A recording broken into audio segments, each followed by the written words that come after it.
So the first thing is, before you even think about planning, you want to take an inventory of what you're already looking for. So what you already have. Hey Matt, good to have you.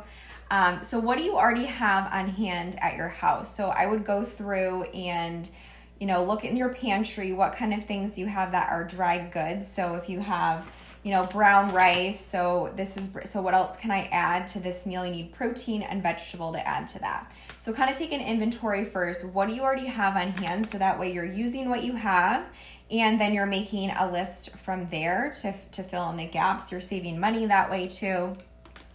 Don't be afraid to use canned, frozen, and dried foods. These foods can be just as nutritious. So look in the freezer too. I love to use edamame, and this is great because you can put this in a container or with some other foods that you're preparing and put it in the fridge, and it'll thaw the next day or even a few hours later when you're ready to eat it. And edamame is in half a cup. There's 100 calories, 10 grams of protein, so it's really high in protein, and 6 grams of fiber.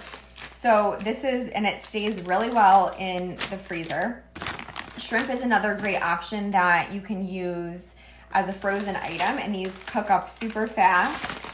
And 3 ounces, 100 calories, 21 grams of protein. So those are always nice to have in the freezer. I always like to keep berries in the freezer and use these with oatmeal, with yogurt, for snacks, for breakfast, things like that. You can put the yogurt in your container, add the berries, same thing with the edamame. They'll melt as the day goes on and actually gives you that flavor and sweetness with your yogurt. Jarred stuff, I love to use peppers that are jarred. These are Golden Greek pepperoncini, and these are really good flavor. So if you can flavor with these other foods to give you that nice flavor. Salsa is always just like a good one to have on hand, so you can add this when you have taco night or just as a topping to when you're making other foods. You can add it on top of protein, just adding flavor with other nutritious foods that way. The next thing is, when you're going to the store, making a list of like 2 things that you want to make that are more formal meals, and then just focus on filling in the gaps with other staple foods that you have on hand. And when I say staple foods, I mean like protein, carbohydrate, and vegetables. So whenever you're in the kitchen, like if you're making a dinner one night, or if you're making breakfast, you're packing your kids' lunch, whenever you're in the kitchen doing something, always like make another food. So if you're putting together breakfast, boil some eggs on the stove and just use your time in the kitchen. So you have to wait for the water to boil, but you're already there doing other things. Or maybe this means you're cooking a whole grain. So you're gonna take that 20 minutes and cook a whole grain while you're in the kitchen doing something else. So that way you're using your time effectively. Put the whole grain in the fridge, and so that way you have options when it's late and you don't want to really cook something, but you can still put together a balanced meal. Take out your protein that you cooked, your whole grain that you cooked, and some vegetables. So roast vegetables, saute, steam, boil. There's so many different options of ways that you can prepare them. And then make sure you have some good food storage containers. So this is just like a plastic one. This, we made chicken the other night, so you can see, bam, whole thing of chicken right here. I personally do like very simple plain chicken when I'm making it, and then I like to repurpose it with other meals, and you can add flavor as you want to with whatever you're pairing it with. So obviously great in salads and wraps, but then you can make taco night with it or add some different seasoning and toppings to just like change it up a little bit. So I make my staple foods pretty basic, like the whole grains. I might put some chicken stock or something, but otherwise they're pretty straightforward. So they're not like a super fancy recipe, but you can add to them as you go during the week. So food storage container is really helpful to have. This one is glass on the bottom, and then it's plastic, but it's nice seal on the top. And these you can pretty much get at any main store. So Pyrex is a good brand that I like. This is glass on the bottom as well, plastic on the top.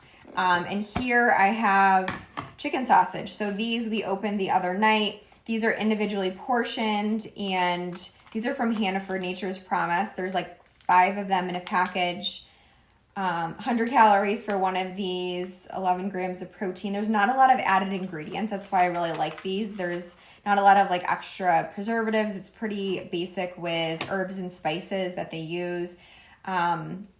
And these are pre-cooked, so they cook up really quickly. I usually just saute them. I cut them up and saute them with a little bit of oil on the stove to cook those up really fast. So you can add these to your whole grain, your vegetable, and there's your meal.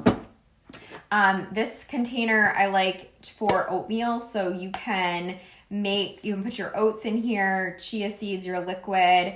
Bring this with you to work or during the day, and then you can heat it up wherever you are or have it ready for you in the morning. So this container is also good for soup. You can put soups in there. And then this is a little bit bigger size. This is 6-cup container, glass on the bottom. There's so many different sizes you can buy. So we really have a versatile amount of size. 1 cup, 2 cup, 4 cups is this one. So just get different sizes, and this has roasted cauliflower. So we roasted some cauliflower, paprika, onion powder, garlic powder, and that was roasted. So I always have like a couple vegetables made, a whole grain of whatever we feel like. Brown rice is good, farro, quinoa, potatoes. I put those in the instant pot. This is another small container that you can use for nuts. So it's helpful to measure out snacks, and especially nuts, because they can be high in calories pretty quickly. But if you do like 1 ounce, that's the portion size there. So this is helpful. In terms of nuts, I typically buy them in these packages. These are raw and unsalted. It's not always easy to find mixed nuts that are raw and unsalted. Maybe there's more available now. But so I typically, these are pecans, walnuts, and almonds. And sometimes what I'll do is mix them in a mason jar. So this is like a huge mason jar. I'll put some different nuts, and I'll put maybe some dried fruit in there as well. And then just kind of shake this up, and you have your own mix that way of mixed nuts for a snack. And dried fruit is another thing that's really helpful to have on hand. So these are dried dates. Yes, there can be a lot of sugar in them, but honestly, you really don't need that much to flavor your food. So even like putting them on salads or just with flavor, I typically only use like maybe 2 tablespoons of them at a time. So there can be a lot of sugar if you have a lot of them, but you really don't need that much of them. So they're just like a nice way to add flavor that way. Canned tuna is another thing that I love to have on hand. Just pretty basic, solid white albacore, really high protein source, 13 grams in, the 2-ounce drained here, 2 ounces of that. Canned items, love these. Beans, rinse beans, put them in the fridge to have on hand to add to food that way too. They're a great source of fiber. They are a carbohydrate, but they also have protein in them. Artichokes are another canned item I love. Rinse them off, add them to salads that way.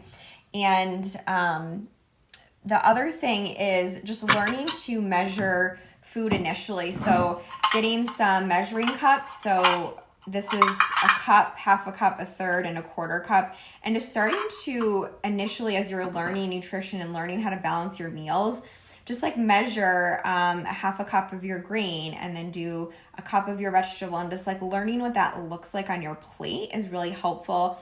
You don't have to do it forever, but it just is another tool that you're learning, another skill that you're learning to kind of measure things out. And sometimes we're eating a lot more or a lot less than we realize.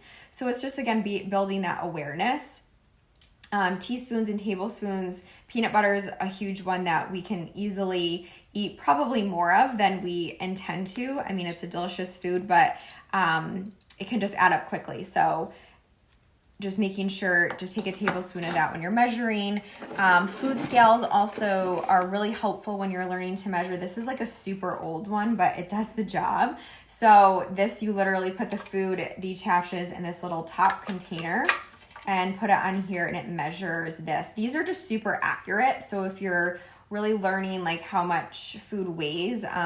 Especially with me, I will use these to measure like 3 to 4 ounces, and it also gives you the grams. Now, where the grams is helpful is when you're looking at the nutrition label, it'll give you the grams a lot of times at the top of it as the measurement.